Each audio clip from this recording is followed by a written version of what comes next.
Tentara Israel menyerang kamp pengungsian di Jabalia, Gaza dan menewaskan puluhan orang pada Selasa 31 Oktober 2023.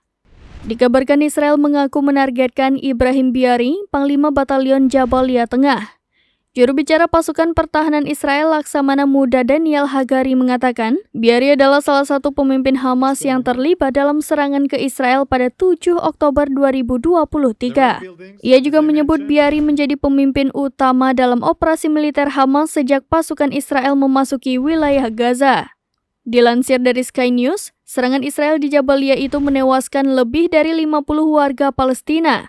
Adapun korban jiwa dilaporkan mencapai 150 orang. Saat konferensi pers, Hagari berujar militer Israel menargetkan gedung yang menjadi tempat persembunyian Biari. Namun serangan itu turut menghancurkan gedung-gedung lainnya. Hagari menuding Hamas terus menggunakan warga sipil Palestina sebagai tameng manusia. Ia mengatakan Israel akan terus melancarkan operasi di kota Gaza dengan kekuatan penuh. Ia juga meminta warga sipil di kota itu untuk berpindah ke wilayah selatan.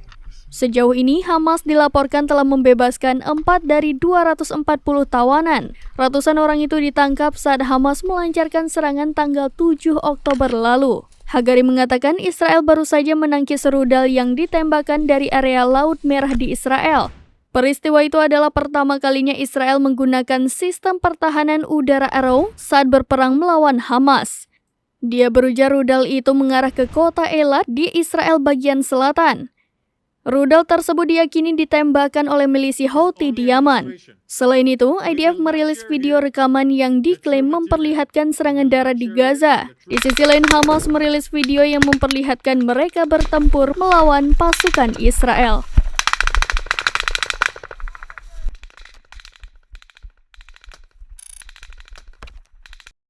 Download Tribun X sekarang, menghadirkan lokal menjadi Indonesia.